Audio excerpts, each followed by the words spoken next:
정재용 교수님의 발제 강의를 듣도록 하겠습니다. 안녕하십니까. 서울대의 정재용입니다. 제목을 이제 독일 사회복지 시스템의 형성과 특징 그리고 뭐 전망 이렇게 정해봤는데 사실 독일 말로는 사회복지라는 말이 그렇게 따지면 존재하지 않습니다. 사회보장, 사회정책 이런 식으로 이제 개념으로 이해하시면 될 것 같은데 뭐 많이들 보셨겠지만 사실은 이렇게 크게 네 가지의 사회보장 시스템이 독일에는 있다. 뭐 그래서 이 정도 개괄 정도 일단 이해를 하시면 좋을 것 같고요. 독일식 사회정이 뭐냐? 사회정에는 뭐 여러 가지로 이야기를 할 수 있겠지만, 뭐 저희 나라 이제 독일 그 사회법전에 나와 있는 걸로 따지면 독일에서 이제 그 사회복지 맥락에서 말할 수 있는 사회정이라고 하면은 어떤 위기 상황을 미리 예방하고 이제 극복하는 것들, 그 다음에 이 격차 해소, 그리고 굉장히 중요한 요소가 사실은 독일 사회복지 시스템 이해하실 때 이 일정 정도 본인이 일생에서 달성한 생활 수준은 사회적 통념에 어긋나지 않는 이상은 무슨 일이 생겼더라도 유지시켜준다. 그게 좀 이제 독일에서 추구하는 어떤 사회보장에 따른 사회정의 개념이고요. 결국은 또 이런 사회정의를 이 밑에서 받치고 있는 것이 사회적 시장경제의 개념이다. 넘어가도록 하고요. 그래서 아까 동영상에서 잠깐 봤지만 뭐 시장도 아닌 국가도 아닌 이런 표현을 아마 보셨을 텐데 상당히 이제 분권적이다. 그 다음에 이제 조합주의적이다. 이런 특징을 가지고 있다. 독일 사회복지 시스템 자체가. 그래서 이 사회복지의 커다란 영역을 소득보장과 의료보장과 그다음에 여러분들이 흔히 하시는 사회복지 서비스, 대행 서비스를 나눠서 본다면 우리는 이제 사회복지 서비스를 국가가 주로 재정을 조달하는데 사회보험에서도 우리가 알고 있는 그런 대행 서비스, 사회복지 서비스 부분의 그 비용을 상당 부분 조달을 하고 있다. 뭐 그러면서 일종의 복지 시장이라는 것이 형성되어 있다. 뭐 이렇게 보시면 될 것 같습니다. 그래서 그 아젠다 2010이라는 것이 이제 등장을 하게 됩니다. 영국의 제3위기 나오듯이. 이게 소위 말해서 이제 그 독일의 슈레더 수장과 영국의 토니 블레어가 슈레더 블레어 커피어라고 해가지고 이제 결과물이라고 볼 수 있을 텐데 크게 사회보장 개혁과 노동시장 개혁이라는 것이 있고 우리나라에는 이제 하르츠 개혁은 전문가 조사에서 굉장히 많이 알려져 있는데 이 류룩이라는 그 위원회 보고서가 있어서 이제 사회보장 개혁을 주로 주도했고 하르츠 개혁을 통해서 이제 노동시장 개혁을 주도했는데 뭐 사실 이게 상당히 분리되는 영역이 아니라 서로 연관되는 그런 특징을 가지고 있습니다. 그래서 하르츠 개혁 이후에 2005년도 이후에 실업자 수라든지 장기 실업자 수가 굉장히 감소했다라는 이 내용을 보여주고 있고요. 네. 취업 활동 인구는 상대적으로 증가했고, 그래서 이 활성화 정책이 제가 아까 말씀드렸는데 독일 사회보장제도의 근간가 한 번 성취한 취업 활동 성과는 보장을 해준다. 그래서 이제 독일 사회라는 표현들도 통해서 많이 했는데 이런 독일식 사회보장제도의 근간을 바꿔놨다는 것은 독일사회에 충격을 많이 줬습니다. 2005년 이후에. 그렇지만 여기서 우리가 또 한 가지 주목해야 될 점은 이런 전통적 복지급여 제공틀은 유지를 하는. 그래서 제가 뭐 굳이 구호식을 짧게 말씀드리면 네가 열심히 일하면 나머지는 국가가 책임을 진다. 뭐 이런 기본적인 전통은 계속 남아있다. 이제 뭐 한쪽에서는 그런데 일단 활성화 정책을 둘러싸고 특히 이제 그 삼인당이나 녹색당 주도를 했었는데 그 야당이 되다 보니까 논란이 굉장히 많이 있죠 사실. 그래서 활성화 정책을 통해서 적정 최저생 대비를 과연 보장을 하느냐. 그래서 이런 문제들이 계속 논란이 되고 있고요. 그 다음에 실업률이 줄어들었는데 실업자 수도 줄어들고 이게 진짜 줄어든 거냐? 일종의 이제 은폐 현상이 있지 않느냐. 그래서 우리의 일종의 공공근로 같은 일규로 직업 같은 게 많이 늘어났고 월 450유로 이하를 받는 미니직업이라고 해요. 미니직업이라는 표현이 있는데요. 이런 비정규직 근로들이 많이 늘어났고 그 다음에 직업센터에서 실업률을 예를 들면 낮추기 위해서 뭐 약간 멀쩡한 사람도 장애인으로 불려가지고 그래서 그런 이제 숫자 통계에 안 들어가니까 뭐 이제 아주 구체적인 일선에서 어떤 운영 부작용 같은 것도 있었고 이런 논란들이 뭐 계속 있습니다.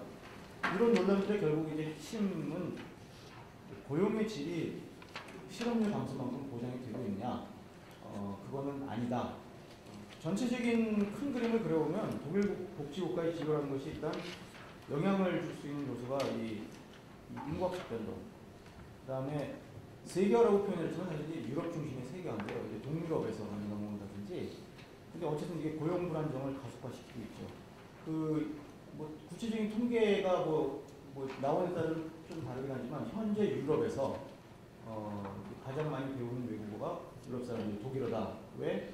특히 동유럽 사람들이 독일에 취업하기 위해서, 독일에 가서 취업하기 위해서 뭐 그렇게 얘기를 하고 있는데 그건 상대적으로 따지면 독일 사람들 입장에서 보면은 자신들의 일자리가 감소가 된다든지 아니면 임금 경쟁에서 불리한 조치를 취한다든지 그런 걸 이야기하는 게 그런 걸 뜻할 수 있게 되겠죠. 그래서 사회보장, 사회복지 영역을 이렇게 아까 말씀드린 대로 소득, 의료, 개인서비스로 나눠봤을 때 일단 독일 그 사회보장의 근간인 이 부가 방식, 젊은 지금 현재 취업활동 세대가 이제 노인 세대의 사회보장 비용을 부담하는 이 부가 방식의 근간은 유지되지 않겠느냐. 단 아까 말씀드렸다시피 뭐 보험료율을 좀 인상하면서 그러면서 아무래도 이 인구학적 변동에 대처를 하려다 보니까 조세 부담 증가를 토대로 한 어떤 기초보장 개념도 논의가 많이 되고 있고요. 그리고 의료보장 같은 경우에는 아주 전형적인 조합주의 방식인데 이 조합주의 방식이 살아나려면 아무래도 현재 조합 의료보험 가입에서 제외되고 있는 공무원이나 아니면 자영업자나 이런 사람들을 끌어들여서 가입자 확대를 해서 이제 보험 재정을 안정시켜야 되지 않느냐 이런 움직임들이 있습니다. 그런데 이제 개별 조합주의를 하다 보니까 이 경쟁이 심화가 되면서 사회연대 원리가 붕괴될 가능성이 있지 않느냐라는 그런 이야기도 나오고 문제이기도 하고 있고요. 개별 조합별로 자신들의 재정이 좀 불리한 돈이 비싼 환자 같은 경우에는 좀 치료비용이 많이 들어갈 환자 같은 경우는 약간 자기 조합에서 인근한테 탈퇴를 요구하는 이제 우리나라식으로 치료 규슈가 되는 그런 부작용을 방송하는 그런 사례가 몇 번 있었습니다. 대표적인 사례로.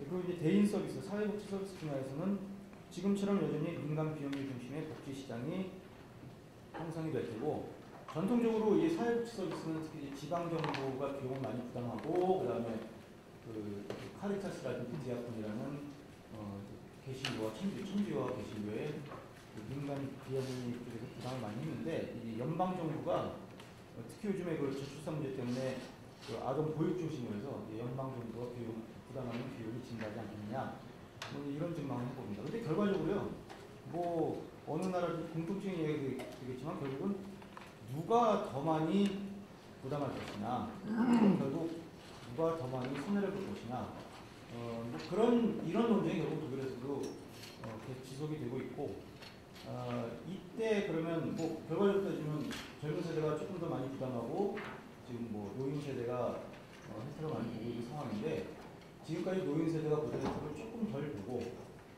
젊은 세대가 그래도 부담을 여전히 하고 뭐 결국 이런 방식이 될 텐데 그때 뭐 세대별, 계층별로 사회적 신뢰를 어떻게 유지할 것이냐, 내지는 사회적 신뢰가 유지되는 가운데 어느 정도가 유지되는 가운데 비용 부담 문제를 해결할 수 있을 것이냐. 결국 이제 체계 신뢰라는 이야기를 우리가 쓰고 있는데요. 이 체계 신뢰의 문제가 지금까지는 독일 사회가 이 체계에 대한 신뢰도가 굉장히 높은 사회였는데 이게 앞으로 계속 어떤 식으로 유지될 것이냐. 여기에 독일 복지국가의 앞으로 모양이 결정되지 않을까. 뭐 이런 이야기를 하고 있습니다. 근데 어떤 식으로 결정이 되든지 간에 소위 말해서 제가 이제 이런 표현을 쓰겠는데 달리던 자전거 페달을 멈춰야 할 때, 즉 취업 활동을 할 때는 사실 별 문제가 없는데 스스로 먹고 살 수 있을까, 스스로 자전거 페달을 돌릴 수 있을 때, 그런데 이 멈춰야만 하는 상황, 즉 이런 질병, 장애, 실업, 불공정한 위험에 처해가지고 자전거가 쓰러져야 되는 순간이 왔을 때 자전거가 쓰러지지 않도록, 즉 나와 내 가족이 현재 수준에서 급격한 빈곤의 나락으로 추락하는 일이 없도록 국가와 사회가 잡아주는 상황, 즉 이런 사회복지 시스템, 근간은 지속되지 않겠느냐. 이 정도 전망을 해볼 수가 있을 것 같습니다. 2차 특별한 거 이렇게 났습니다. 감사합니다.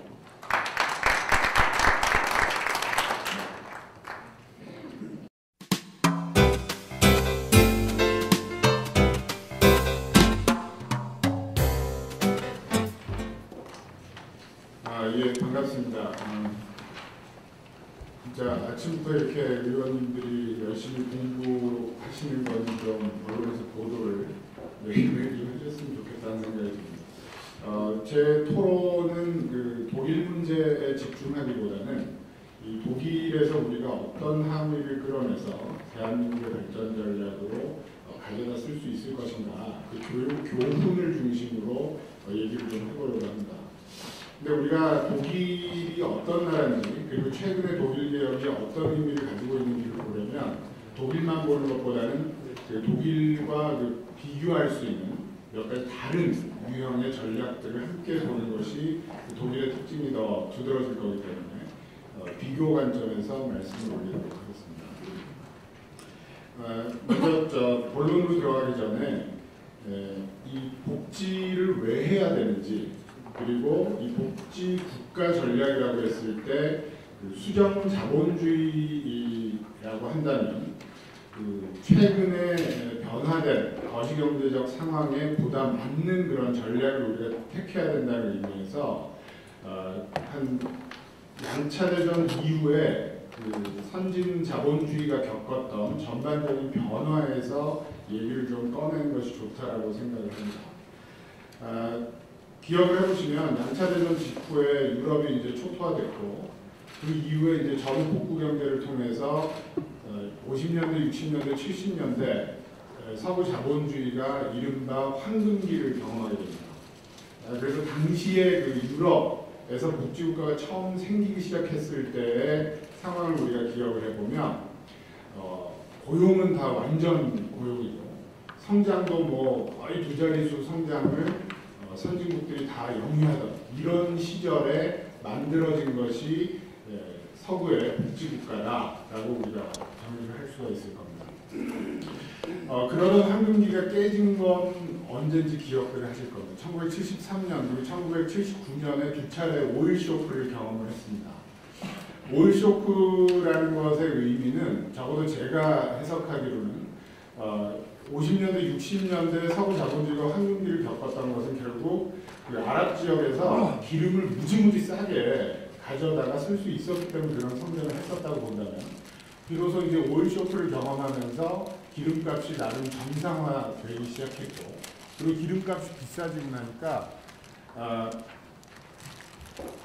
보다 탄탄한 그런 경제 발전 모델을 이제 추구하기 시작했습니다. 그래서 산업 전문가들이 얘기하기로는 1970년대 이후 80년대 넘어가면서 서구에서 본격적으로 지식산업화, 첨단산업화가 이루어지게 됩니다. 예전에는 그냥 쉽게 이렇게 생산하던 모드에서 이제는 첨단산업, 지식산업화로 넘어갑니다.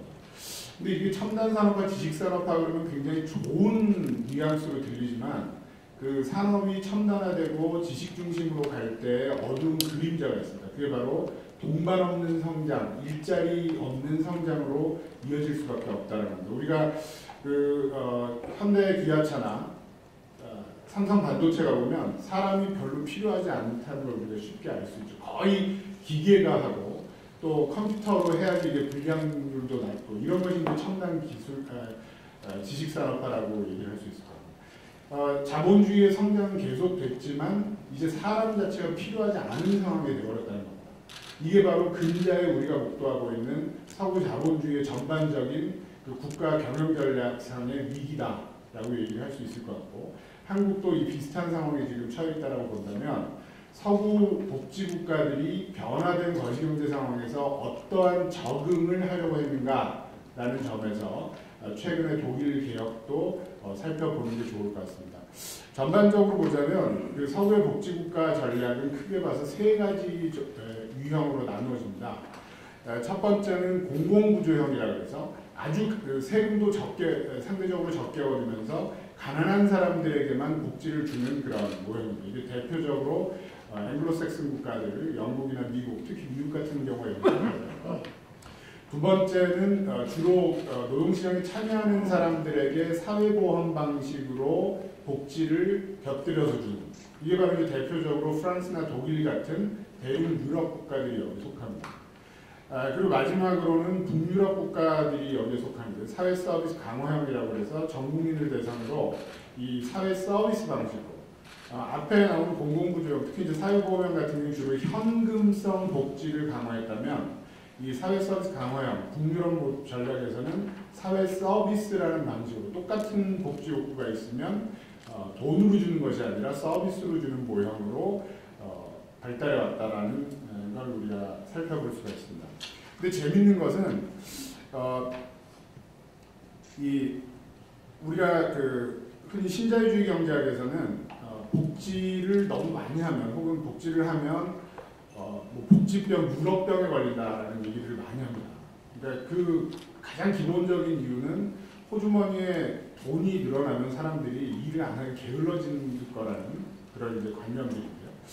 실제로 보면 이 세 가지 전략에서 이게 다 똑같이 보편타당하게 일어나는 것은 아닙니다. 유럽병의 경우에 대표적으로 사회보험형 국가, 독일이나 프랑스처럼 현금으로 주는 국가들이 이 유럽병이라고 하는 것에 많이 휘둘렸던 것 같고요. 사회 서비스를 강화했던, 똑같은 복지도 현금이 아니라 서비스로 줬던 나라들은 이 근로동기 침해 효과가 상대적으로 적어서 오히려 사회 서비스를 국가가 제공하면서 아까 말씀드렸다시피 첨단 산업화를 통해서 부족해진 일자리를 국가가 일부러라도 추가적으로 창출함으로 인해서 고용률을 계속 유지하거나 늘릴 수 있는 이런 식으로 적응을 했다는 걸 우리가 기억을 할 수 있습니다. 최근 들어 성장률을 봐도 뭐 이게 좀 복잡한 그림입니다만은 북유럽형 스웨덴 같은 경우나 최근 개혁 이후의 독일, 즉 최근의 독일 개혁도 아까 정재훈 교수님 말씀을 조금 더 제가 다른 각도에서 말씀을 드리면 현금 복지에서 사회 서비스를 강화하는 복지로 틀었다. 그리고 고용과 함께하는 고용복지 전략으로 틀었다라고 말씀을 드릴 수 있는데 최근 들어 성과가 나아졌다라는 거고요. 복지에 쓰는 돈의 총량 차이를 보면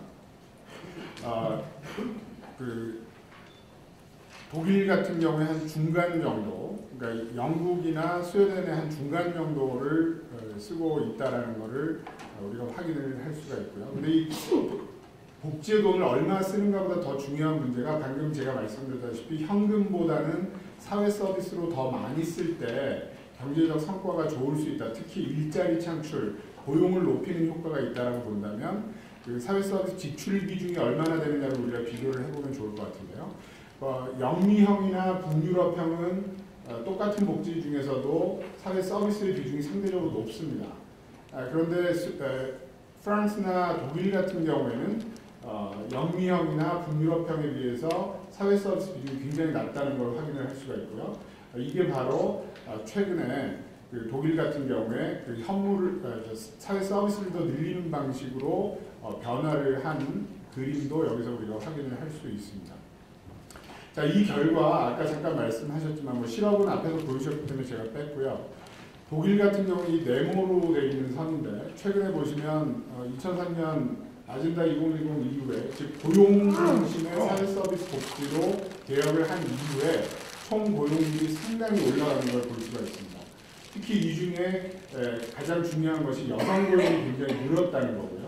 우리가 남성, 여성 다 똑같이 똑똑할 수 있고 가르치면 생산적이 될 수 있다고 본다면 남성들만 일을 시키는 것보다 여성들도 같이 일을 할 수 있도록 해주는 것이 한 나라의 거시 생산성을 높이는 데 도움이 된다고 본다면 이 사회 서비스 강화를 통해서 최근에 독일 같은 경우는 여성 고용을 상당히 늘릴 수 있었고 그리고 그것을 통해서 성장에도 기여할 수 있었다라는 해석이 가능합니다.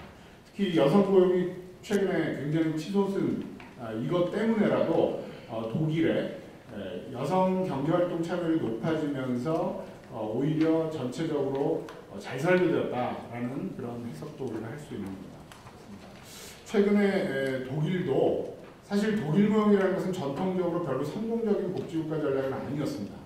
2000년대 초반 이후의 개혁을 통해서 오히려 북유럽 방식의 사회 서비스를 강화하는 쪽으로 개혁을 엄청나게 추진을 했고, 그래서 이제 조금 나아지고 있다라는 것이 독일로부터 찾을 수 있는 교훈인 것 같습니다. 그렇다면 북유럽형을 우리가 그대로 따라할 수 있느냐, 그건 아닌 것 같고요. 그래서 저 같은 경우에는 한국형 복지자본주의 전략을 따로 마련해야 된다. 우리가 백길 모형은 어디에도 없다.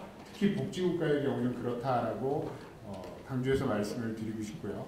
이 새 정부의 한국형 복지국가 개혁 원칙을 몇 가지 정리를 해보면 이것이 사실은 그 하익스 개혁이나 위룩 보고서에서 나왔던 독일에서의 최근 개혁을 한국 방식으로 굉장히 많이 이미 담고 있다라고 정리를 할 수 있을 것 같습니다. 첫 번째는 현금보다 서비스를 강화하는 쪽으로 돌았고, 그리고 맞춤형 고용복지, 복지를 퍼주는 것이 아니라 고용과 연계시키는 쪽으로 그렇게 하게 됐습니다. 그리고 현금보다는 그 서비스까지 강화하는 방식으로 해서 기존의 소득보장이라는 개념을 생활보장이라는 개념으로 확장해서 지금 사용을 하고 있습니다. 이 소득보장의 생활보장으로의 주요 내용을 몇 가지 말씀드리면, 현금급여는 합리적으로 관리를 하고 사회 서비스를 보편화하는, 특히 사회 서비스 같은 경우에 정치적인 지지도 확보하는 것이 상대적으로 용이하고요. 그리고 인간에 대한 투자 의미가 있고, 그리고 사회적인 일자리를 창출해내므로 인해서 우리가 보통 이제 복지를 그냥 주지 말고 웬만한 사람은 일해서 먹고 살게 하자라고 할 때 일자리가 있어야 되는데, 이 일자리가 부족하다면 사회 서비스를 통해서 오히려 이 분야의 일자리를 어마어마하게 창출할 수 있다. 이게 노동시장 전문가들이 내놓은 보고서들을 보면 다른 어떤 분야보다도 사회 서비스 분야의 고용 창출 효과가 어마어마하게 큽니다. 그래서 똑같은 돈을 투자를 하더라도 사회 서비스 쪽에다 투자를 하면은 일자리 창출 효과가 어마어마하고, 새 정부에서 지금 2017년까지 고용률 70%까지 올리겠다라고 얘기를 하고 있는데, 추가적으로 필요한 이 238만 개의 일자리 중에 반에서 한 3분의 2 정도는 새롭게 생기는 이 사회 서비스 일자리 쪽에서 우리가 담아낼 수 있다라는 생각을 하고 있습니다. 이상 토론 마치겠습니다. 감사합니다. 의원님들 자연스럽게 토론하시는 시간 갖겠습니다. 네, 건강보험을 이제 의료 공급자가 있고 의료 소비자가 있고 또 이렇게 보험자가 있는데, 결국은 재정 위기가 있을 때 항상 얘기가 되는 게 국가가 먼저 부담하고, 그 다음에 의료 공급자가 부담하고, 의료 소비자가 최종적으로 부담을 갖게 하는 거다. 그래서 사회보장 체계에 이뤄내는 맞는 말인 것 같은데요. 결국은 이거는 건강보험, 의료보험은 공적 구조가 아니라 보험이잖아요. 그러면 혜택을 받는 사람이 일부 부담하겠다라는 자세도 가져가면서 하는 것이 맞다고 생각을 하고, 그것이 국민에게도 어느 정도 일깨워줄 필요가 있다고 생각합니다. 그 부분에 대한 생각 듣고 싶습니다. 네. 이 정의에 입각해서 복지 수준에 맞는, 그러니까 복지라는 권리 수준에 맞는 그 국민 부담의 수준도, 의무의 수준도 같은 세대 안에서 맞추는 작업이 이제 대단히 중요할 거라고 생각을 하고 있습니다. 지금 망해갔던 그 PX 국가, 포르투갈, 이탈리, 그리스, 스페인 같은 남유럽 국가가 전형적으로 한 세대는, 우리 세대는 복지로 잔치를 하고 부채 발행을 마구마구 해가지고 20-30년 후에 이제 후세대에 넘겨줬던 그런 잘못된 전철을 우리가 절대로 밟아서는 안 될 것 같고요. 독일은 우리와 달라서 그냥 단순 보강은 안 된다 이런 말씀하셨는데, 전체적으로 보면 사회 서비스 강화가 모델인 것처럼 또 말씀하시면서도 그런 말씀하셔서 우리와 그러면 차이 나는 점을 좀 정리를 해서 말씀을 해주시고, 지금 우리 박근혜 정부가 이제 생애 주기별 맞춤형 복지다 이렇게 얘기하고 있지만, 맞춤형 복지라는 거에 대해서 사실 아직 체감이 안 되거든요. 그것을 어떻게 해나갈 것인지, 맞춤형 복지를 하면서 우리 독일에서는 어떤 걸 배울 수가 있습니까? 저도 좀 비슷한 질문이라 나중에 한꺼번에 말씀해 주시고, 실제로 저도 이제 사회적 서비스 일자리를 정부가 만든 것을 유지하는 게 상당히 중요한 툴이라고 생각을 하고 있고, 특히 그 은퇴한 퇴직자들에 대한 대책으로 이 자영업으로 빠지지 않도록 하는 굉장히 유효한 그 툴이라고 생각을 하는데 우리에게 있는 어떤 분야가 필요한지에 대한 데이터가 준비되어 있는지 그 부분을 좀 여쭤보고 싶고요. 신주요. 우리 한국적 상황 속에서 이런 그 교회나 그 종교의 그 사회적 역할을 증진시키기 위해서 어떤 방법이 있을지 견해를 좀 말씀해 주시죠. 그 유럽의 종교 단체들 같은 경우에는 복지를 누가 더 많이 잘 제공하느냐를 가지고 나름 경쟁을 합니다. 근데 우리는 그게 아니죠. 그러니까 한국에서 예컨대 기독교 교회에서 그 헌금 받는 것 중에 몇 퍼센트가 복지 쪽에 쓰여지느냐, 뭐 0.1% 정도다라는 우스갯소리도 있을 정도고요. 그 질문들 주신 거를 그냥 문틈으로 삼아 거의 시간이 다 된 것 같아서 큰 틀에서 말씀을 드리겠습니다. 지금 새 정부에서 2017년까지 고용률 70% 달성하고 238만 개 일자리 이게 가능하냐? 이게 뭐 언제 나왔던 뭐 7475 공약의 또 다른 고용 버전 아니냐 뭐 이런 얘기도 있습니다만은 사실상 오늘 우리가 살펴본 독일이라든지 영국이라든지 네덜란드처럼 5년 안에 우리 수준에서 70%까지 올린 사례들은 너무너무 많고요. 그리고 대부분의 경우에 아까 남 의원님 질문 주셨던 그 사회 서비스 부문의 일자리는 상상하기 나름입니다. 제가 창조적 사회경제라는 표현을 씁니다. 요즘 창조경제 말도 많고 탈도 많지만 지금 저 크리에이티브하게 생각을 하면 할 게 굉장히 많고요. 만약 우리가 바로 맨 땅에서 뭔가 만들어낼 수 없다라고 한다면 유럽만 들여다봐도 그 노동시장 구성에서 직종 구성에서 사회 서비스 어떤 일자리들이 있는지는 굉장히 많습니다. 그거 갖다가 배울 거 굉장히 많을 것 같고요. 돌봄 아직 안 돼 있어요. 구체적인. 그건 바로 세서 할 정도로 돼 있다라고 말씀드릴 수 있을 것 같고요. 예를 들면 돌봄 뭐 간병 이런 것뿐만 아니라 문화라든지 환경이라든지 교육 부분, 특히 이제 방과후 교육, 거기다 직업 훈련 현장에서 뭐 멘터 시스템 뭐 등등 생각하기 나름 뭐 문화 환경까지 사실 서구에 가면 있는데 우리나라에 없는 그런 사회 서비스 일자리가 너무너무 많기 때문에 이쪽에 늘리는 것은 뽑아내서 하기는 크게 어렵지 않을 거라는 생각이 들고요. 근데 이제 여기서 한 가지 우리가 조금 발상의 전환이 필요한 것은 한국 노동시장의 관행 혹은 문화인데요. 우리는 굉장히 오래 일하는 정규직만 좋은 일자리로 자꾸 생각을 하고 있는데 고용률 70% 들어갈 때 모든 일자리가 다 정규직에 엄청나게 오래 일하는 풀타임 일자리일 필요는 없다는 겁니다. 독일 같은 경우는 꼭 좋은 일은 아니지만 미니잡 같은 것도 단기적으로는 대안이 될 수 있을 것 같고요. 뭐 네덜란드의 그 파타임을 늘리는 전략도 여성 고용을 늘려가는데 그 징검다리 전략으로는 충분히 기능 가능하다라고 생각을 하고 있습니다. 그래서 제가 보기에는 제가 이제 한국형이 뭐냐라고 추가적으로 또 질문을 주셨었는데 그 한국형의 요체라는 건 그러니까 우리가 지금 국회에서도 지금 독일을 이제 배우자 이렇게 하고 계시지만 배우긴 배우되 그대로 베낄 건 없다라는 데서 좀 출발을 하셨으면 좋겠다는 거고요. 선진국들이 나갔던 그 상황에서 어떤 상황에서 이런 성공이 있었는지 어떤 상황에서 실패가 있었는지 골라가지고 실패는 줄이고 성공은 좀 취하는 그래서 복지 전략의 경우에는 제가 현금보다는 사회 서비스가 훨씬 낫다라는 거를 눈이 강조를 드렸던 거고요. 그리고 또 하나는 이제 추가적으로 얘기하면 이게 사회 서비스를 통해서 일자리 늘리는 것뿐만 아니라 전반적으로 일을 좀 더 나누고 오래 할 수 있는 그래서 사실은 그 복지국가를 제대로 설계하는 문제는 노동시장의 관행을 깨고 선진화하는 것과도 굉장히 많이 직결되어 있기 때문에 뭐 일자리 나누기 이런 거 뭐 엊그저께 정년 60세 뭐 이거하고 다 이제 관련이 되어 있는 건데요. 예컨대 이런 겁니다. 연금 경우에 우리가 이제 뭐 기초연금도 인수위 단계에서 완료하는 거 많았지만 우리가 100세 사회를 얘기하면서 연금을 65세부터 받는다 그러면 35년 동안 연금이나 받고 살라는 얘기인데 예컨대 건강 수명이라는 개념이 있습니다.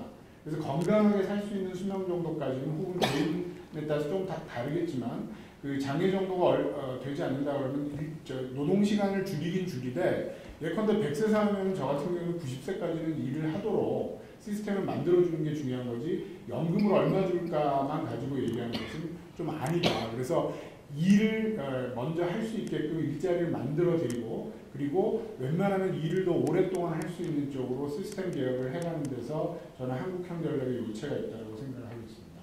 다음 주에도 좋은 공부 될 수 있도록 많은 참여 부탁드리겠습니다. 감사합니다.